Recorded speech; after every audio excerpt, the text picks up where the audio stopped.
दोस्तों, एक बार माता लक्ष्मी क्षीर सागर में भगवान विष्णु के पैर दबा रही थी। तो पैर दबाते दबाते माता लक्ष्मी ने भगवान विष्णु से कहा, हे प्रभु, आज मेरे मन में 3 प्रश्न उठ रहे हैं। यदि इन 3 प्रश्नों के उत्तर देकर आप मुझे संतुष्ट करेंगे तो मेरे मन को बहुत शांति मिलेगी। तब भगवान विष्णु कहते हैं, हे देवी, आखिर तुम्हारे कौन से 3 प्रश्न हैं? तो माता लक्ष्मी कहती हैं, हे प्रभु, वह कौन सी स्त्री होती है जिसके भाग्य में संतान सुख नहीं होता है? दूसरा प्रश्न है कि कौन सी स्त्री समय से पहले विधवा होती है? और मेरा तीसरा प्रश्न है कि कौन सा श्रृंगार करने से स्त्री को स्वर्ग में स्थान प्राप्त होता है? दोस्तों, तब भगवान विष्णु कहते हैं कि हे लक्ष्मी, यह तुम्हारे तीनों प्रश्न बहुत ही ज्यादा महत्वपूर्ण हैं। जो भी व्यक्ति इन तीनों प्रश्नों के उत्तर समझकर इस पर्याप्त ज्ञान को अपने जीवन में उतार लेता है, उसे जीवन में सुख की प्राप्ति होती है। दोस्तों, भगवान विष्णु कहते हैं, हे देवी लक्ष्मी, अब मैं तुम्हें तुम्हारे तीनों प्रश्नों के उत्तर एक छोटी सी कहानी के माध्यम से देने वाला हूं। इस कहानी के माध्यम से तुम अपने तीनों प्रश्नों के उत्तर ठीक तरह से समझ पाओगी। परंतु मेरी एक शर्त है, जब तक मैं कहानी सुनाऊं तब तक तुम्हें इस कहानी को ध्यान से सुनना है। तो माता लक्ष्मी कहने लगी, प्रभु, मैं आपको वचन देती हूँ कि इस कथा को मैं पूरे मन और लगन से सुनूंगी। आप कृपया उस कथा को आरंभ करें। तो दोस्तों, आप सभी से एक विनती है कि आप भी इस कथा को पूरा जरूर सुने। इसे आधा अधूरा सुनना पाप माना जाता है। कथा शुरू करने से पहले कमेंट में जय मां लक्ष्मी और जय श्री हरि विष्णु अवश्य लिखे। साथ ही वीडियो को लाइक करना न भूले। तो चलिए आरंभ करते हैं। प्रिय बंधुओं, भगवान विष्णु कहते हैं, हे लक्ष्मी, किसी राज्य में एक छोटा सा नगर था। उस नगर में एक सेठ रहता था। उस सेठ के 2 बेटे थे और सेठ के बेटों की शादी भी हो चुकी थी। सेठ की पत्नी और सेठ के बड़े बेटे दोनों का ही स्वभाव दुष्ट प्रवृत्ति का था। इसलिए सेठ की पत्नी अपने बड़े बेटे की पत्नी से बहुत ही ज्यादा प्यार करती थी। मगर छोटे बेटे की पत्नी जो थी, वह बड़े ही अच्छे स्वभाव की थी और वह एक पतिव्रता स्त्री भी थी और पूरे घर का सारा कामकाज भी वह अकेले ही करती थी। इतना कुछ होने पर भी सेठ की पत्नी और बड़े बेटे की पत्नी छोटी बहू का हमेशा ही अपमान करती रहती थी। दोस्तों, भगवान विष्णु कहते हैं, हे लक्ष्मी, सेठ के बड़े बेटे की बहू को एक बेटा था और छोटी बहू को एक पुत्री थी। सेठ की पत्नी हमेशा पुत्र को लेकर छोटी बहू को ताना मारती रहती थी, लेकिन वह क्या कर सकती थी? वह हमेशा उनके ताने सुनती रहती थी। दोस्तों, तब भगवान विष्णु कहते हैं, हे लक्ष्मी, अब मैं तुम्हें छोटी बहू की कहानी अच्छे तरीके से समझाता हूं। इस कहानी से तुम्हें तुम्हारे पहले प्रश्न का उत्तर प्राप्त होगा। तुम्हारा पहला प्रश्न था कि कौन सी स्त्री के भाग्य में पुत्र की प्राप्ति नहीं होती है। तब भगवान विष्णु कहते हैं, देवी, उस सेठ की जो पत्नी थी, वह पहले से ही बड़े ही दुष्ट स्वभाव की थी। उसके कुटिल स्वभाव से सभी घर वाले बहुत ही ज्यादा परेशान थे, परंतु अपनी सीधी साधी छोटी बहू को वह कुछ ज्यादा ही परेशान करती रहती थी। उसको सताने में उसको बहुत ही ज्यादा आनंद आता था। सेठ के छोटे बेटे की पत्नी का नाम सुकन्या था। बेचारी सुकन्या सुबह जल्दी उठ करके अपने कामकाज में जुट जाती थी। इतना करने पर भी सेठ की पत्नी की निगाहों में सुकन्या हमेशा खटकती रहती थी। एक दिन की बात है, सुकन्या घर में झाड़ू लगा रही थी तो सेठ की पत्नी बोली कि तेरे हाथ में जान नहीं है क्या? तू जल्दी जल्दी झाड़ू लगा। मैं मंदिर जा रही हूँ। मेरे लौट कर आने से पहले तू भोजन बनाकर तैयार रखना और आते ही मैं उस भोजन को ग्रहण करूंगी। और सुन, अन्न का एक दाना भी बर्बाद ना हो पाए। बेचारी सुकन्या करती भी तो क्या वह अपनी सास की बातों को सुनती रही। तब घर की सफाई करने के बाद सुकन्या खाना बनाने में लग गई। खाना बनाते समय वह मन में सोच रही थी कि मैं इतना काम करने के बाद भी एक पल के लिए चैन की सांस नहीं ले पाती हूं और मेरी सांस हर समय मेरे काम में कोई ना कोई गलती निकालती रहती है। सुकन्या यह सब सोच ही रही थी, जितने में दरवाजा खटखटाने की आवाज आई तो सुकन्या ने सोचा कि अभी तो भोजन तैयार ही हुआ है, लगता है मेरी सासू मां आज जल्दी ही लौट आई हैं। जब सुकन्या ने दरवाजा खोला तो उसने क्या देखा कि बाहर दरवाजे पर एक सन्यासी महात्मा खड़े हैं। दोस्तों, वह साधु महाराज सुकन्या से कहता है कि बेटी, तेरा सुहाग अमर रहे। बाबा को कुछ भोजन करा दे, मुझे बड़ी तेजी से भूख लग रही है। दर्शकों, भगवान विष्णु कहते हैं कि लक्ष्मी सुकन्या बहुत सुशील और संस्कारी थीं। उसने सोचा कि साधु महाराज को भोजन करा तो दूं, परंतु यदि मेरी सास आ गई तो मेरी खैर नहीं। फिर कुछ देर सोच विचार करने के बाद में उसने सन्यासी को भोजन करने के लिए अंदर आने को कहा, और उसी समय सुकन्या के मन में विचार आया कि सास से डरना कैसा। यदि मेरी सास आ भी जाएगी और मुझसे कुछ कहेगी तो मैं उनसे कह दूंगी कि मैं अपने हिस्से का भोजन इन महात्मा को दे रही हूं। भगवान विष्णु कहते हैं, हे लक्ष्मी। फिर ऐसा सोचकर के सुकन्या साधु को अंदर ले गई और अतिथि धर्म का पालन करते हुए उस साधु को भोजन कराने लगी। अभी साधु भोजन कर ही रहा था कि सुकन्या की सास आ गई और फिर साधु को घर के अंदर बैठा भोजन करते देख करके उसका गुस्सा 7वें आसमान पर जा चढ़ा और एकदम से साधु महाराज से कहने लगी, यहाँ पर क्या किसी प्रकार का भंडारा या दावत नहीं चल रही है, जो तो राह चलते भिखमंगों को घर में बिठाकर खिला रही हो। सुकन्या ने अपनी सास को रोकने की बहुत कोशिश की, परंतु उस दुष्ट स्त्री ने सन्यासी को धक्के मारकर घर से बाहर निकाल दिया और उसका खाना उठाकर फेंक दिया। अब उसका क्रोध सुकन्या पर टूटा और कहने लगी, अरे दुष्ट औरत, मैंने तुझे कहा था कि अन्न का एक दाना भी बर्बाद नहीं होना चाहिए, लेकिन तूने क्या किया, उस भिखमंगे को इतना सारा भोजन दे दिया। दोस्तों, भगवान विष्णु कहते हैं, हे लक्ष्मी। सुकन्या डरती हुए बोली, सासू माँ, मैंने सन्यासी को अपने हिस्से का भोजन दिया है, इसमें आखिर इतना गुस्सा होने की क्या बात है। द्वार पर आए अतिथियों को कभी खाली हाथ नहीं भेजते हैं, ऐसा शास्त्र कहते हैं। भगवान विष्णु कहते हैं, इस प्रकार काफी देर तक सास बहू की तकरार चलती रही। अंत में उस कुटिल सास ने सुकन्या को भी धक्के मार करके घर से निकाल दिया। अब वह बेचारी रोती हुई घर का दरवाजा पिटती रह गई, परंतु उसकी सांस पत्थर जैसी बन गई, उसका दिल नहीं पसीजा। अब सुकन्या के पास में एक ही रास्ता बचा था कि वह अपने मायके में लौट जाए। दर्शकों, भगवान विष्णु कहते हैं, हे लक्ष्मी। इस प्रकार सुकन्या दुखी होकर के अपने मायके के लिए निकल गई और बीच रास्ते में एक घना जंगल भी पड़ता था। सुकन्या भूख प्यास से तड़पती हुई अपने मायके के लिए चली जा रही थी। तभी अचानक जोरों से बादल गरजे और मूसलाधार बारिश शुरू हो गई। भगवान विष्णु कहते हैं, बारिश से बचने के लिए सुकन्या ने एक पेड़ की शरण ली, लेकिन वर्षा का वेग इतना तेज था कि बचना मुश्किल हो गया था।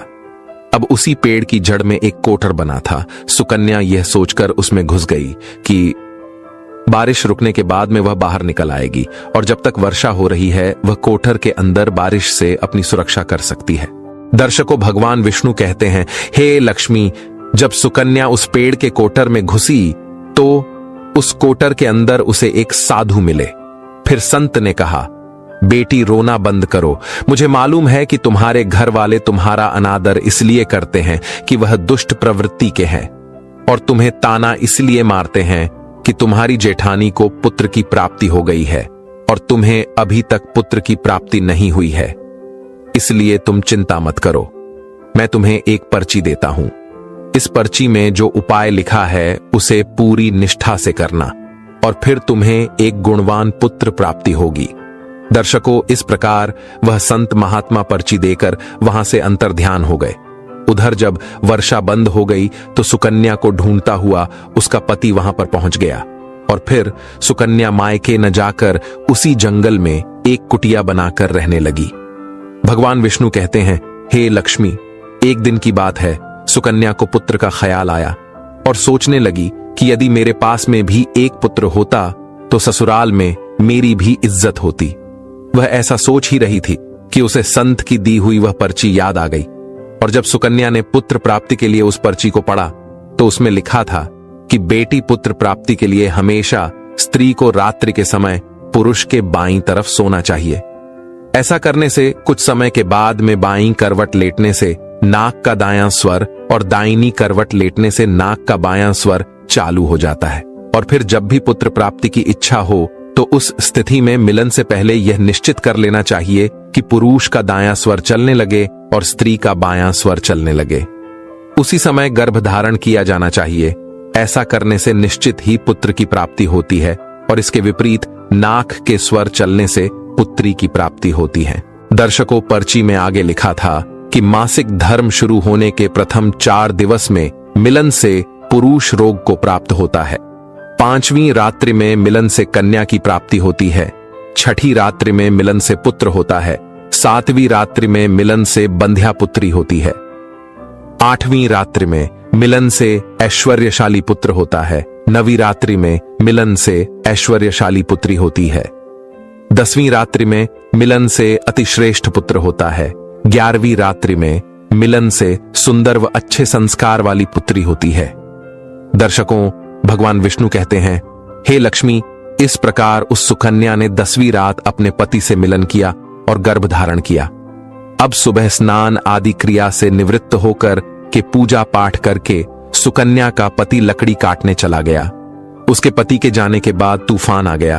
अब सुकन्या की झोपड़ी तूफान में उड़ गई और भारी बारिश होने लगी। और फिर सुकन्या बारिश से बचने के लिए एक पेड़ पर एक पता लिखती है। यह पता उसी कोटर का था जिस कोटर में सुकन्या बारिश से बचने के लिए पहले छुप गई थी। और सुकन्या ने पेड़ के ऊपर पता इसलिए लिखा था कि जब उसका पति वापस आए तो पेड़ पर लिखा हुआ पता पढ़ करके उसी कोटर के पास आ जाए। दर्शकों, भगवान विष्णु कहते हैं, हे लक्ष्मी, उधर सुकन्या उस कोटर में आकर छुप जाती हैं, जो कोटर एक पेड़ की जड़ में बना हुआ था। उस पेड़ के पास में 2 राक्षसी का निवास स्थान था। इधर तो वह सुकन्या वर्षा से बचने के लिए उस कोटर में छुपी हुई थी और उधर वह दोनों राक्षसी बारिश से परेशान होकर के उस पेड़ की तरफ चली आ रही थी। फिर तो पेड़ के नीचे आकर के एक राक्षसी कहने लगी, अब तो चला भी नहीं जाता, वरना मन तो कर रहा था कि सोना टापू पर चली जाऊं। तभी दूसरी राक्षसी बोली, इसमें क्या बड़ी बात है, ये पेड़ हमें अभी उड़ा करके वहीं पहुंचा देगा जहां पर सोने का टापू है। दर्शकों, ऐसा कहकर कि वह दोनों राक्षसी पेड़ की शाख पर बैठ गई और पेड़ एकदम से उड़ने लगा। उधर थकी हारी सुकन्या कोटर में छुपी हुई थी। कोटर में घुसते ही सुकन्या को नींद आ गई थी, लेकिन पेड़ के उड़ने से लगने वाले झटकों से सुकन्या की नींद खुल गई और पेड़ को उड़ता देखकर कि वह एकदम से घबरा गई। दर्शकों, जब सुकन्या ने कोटर से बाहर देखा तो पेड़ की डाल पर 2 राक्षसी बैठी थीं। अंततः सुकन्या ने परिस्थिति के साथ समझौता किया और सोचा कि जो होगा अच्छा ही होगा। फिर कुछ देर की उड़ान के बाद में वह पेड़ एक सोना टापू पर पहुंचकर के उतर गया। उधर दोनों राक्षसी को भूख लग रही थी, इसलिए वह दोनों शिकार की तलाश में निकल गई। भगवान विष्णु कहते हैं, हे लक्ष्मी, उन दोनों राक्षसी के जाने के बाद में सुकन्या कोटर से बाहर निकली और उसने चैन की सांस ली। अब जैसे ही सुकन्या ने सोना टापू पर फैली रेत को देखा तो एकदम से अचंभित में पड़ गई कि यह रेत तो चमचमा रही है। और जैसे ही सुकन्या ने रेत को हाथों में उठाया तो एकदम से चिल्लाने लगी, अरे यह तो सोने की रेत है। और फिर सुकन्या ने अपनी साड़ी की आंचल में वह जितनी रेत बांध सकती थी उसने बांध ली और पुनः आकर के उसी कोटर में छिप गई। दर्शकों, भगवान विष्णु कहते हैं, इधर तो सुकन्या का उस कोटर में वापस जाना हुआ, उधर दोनों राक्षसी पेड़ पर वापस आ गई और वह आपस में कहने लगी, आज तो भरपेट खाना खा करके पूरी तृप्ति हो गई, अब चलो वापस लौट चलते हैं हम जहां से आए थे। और फिर इस प्रकार थोड़ी देर में वह पेड़ उड़ करके उसी स्थान पर पहुंच गया जहां से वह पेड़ उड़ करके गया था। भगवान विष्णु कहते हैं, लक्ष्मी वह सुकन्या तब तक उसी कोटर में छुपी रही जब तक किसी कार्यवश वह राक्षसी उस पेड़ से चली नहीं गई। और जैसे ही वह दोनों उस पेड़ से चली गई, वैसे ही सुकन्या सोने की रेत लेकर के उस कोटर से बाहर आ गई और मन में सोचने लगी कि इतना सारा सोना देख करके मेरी सासू मां खुश हो जाएगी और अब मैं अपने ससुराल वापस जाऊंगी और अपनी सासू मां को इतना सारा सोना दूंगी, फिर वह मुझसे कभी भी नफरत नहीं करेगी और मुझसे प्यार करने लगेगी। भगवान विष्णु कहते हैं, हे लक्ष्मी, इधर तो सुकन्या ऐसा सोच रही थी, तब तक सुकन्या का पति सुकन्या को ढूंढता हुआ उसी कोटर की तरफ आ जाता है और सुकन्या अपने पति को सारी बात बताती है और अपने पति के साथ वापस अपने ससुराल पहुंच करके अपनी सासू मां से कहती है, देखो सासू मां, मैं आपके लिए क्या लाई हूं। और ऐसा कहकर के वह सारा सोना अपनी सास को देती है और उसे सोना कैसे प्राप्त हुआ वह सारी घटना भी अपनी सास को बता देती है। भगवान विष्णु कहते हैं, सोना लेने के बाद में सुकन्या की सास एकदम से क्रोधित होकर के बोली, अरे मूर्ख औरत, तू बस इतना ही सोना लेकर आ गई, इतने सोने से क्या होगा, मैं होती तो बहुत सारा सोना लेकर आ जाती। फिर अपनी सास की बात सुन करके वह सुकन्या कहने लगी, मां जी, हमारी 3-4 पीढ़ियों के लिए इतना सोना काफी है। तो सास कहने लगी, अरे मूर्ख, सोना भी काफी होता है क्या? जितना हो उतना ही कम है। अब देख, मैं जाऊंगी और कितना सोना लेकर आती हूं। भगवान विष्णु कहते हैं, हे लक्ष्मी, सुकन्या ने अपनी सास को बहुत समझाया, परंतु उस लालची दुष्ट स्त्री के समझ में एक भी बात नहीं आई। उसने सुकन्या की एक भी बात नहीं सुनी और जाकर के उसी पेड़ के कोटर में बैठ गई। उधर वह दोनों राक्षसी जैसे ही पेड़ पर आई तो एकदम से वह पेड़ उड़ने लगा। इधर तो पेड़ उड़ता हुआ जा रहा था, उधर वह सुकन्या की सास मन ही मन में बहुत खुश हो रही थी कि आज मैं बहुत सारा सोना एक साथ फटोर के लाऊंगी।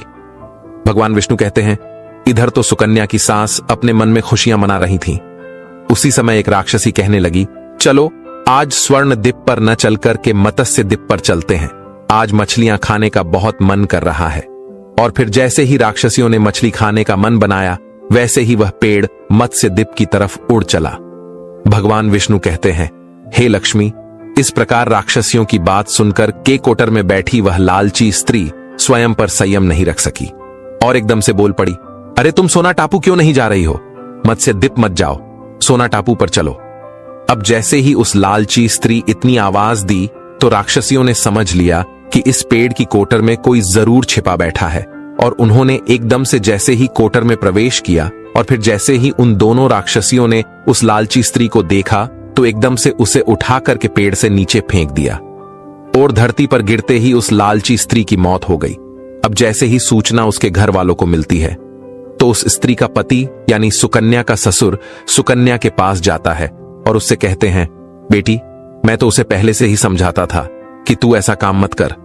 कभी भी किसी को लालच नहीं करना चाहिए और बहुएं बेटी की तरह होती हैं, उनको प्यार देना चाहिए। मगर उसने मेरी एक भी बात नहीं मानी और उसे उसके कर्मों का फल आज मिल गया। भगवान विष्णु कहते हैं, हे लक्ष्मी, उधर सुकन्या अपने पति के साथ में सुखपूर्वक जीवन यापन करने लगी। फिर कुछ समय गुजरने के बाद में सुकन्या को एक गुणवान पुत्र की प्राप्ति हुई और पुत्र की प्राप्ति के बाद सुकन्या की खुशी का ठिकाना नहीं रहा और वह भगवान का शुक्रिया करने लगी।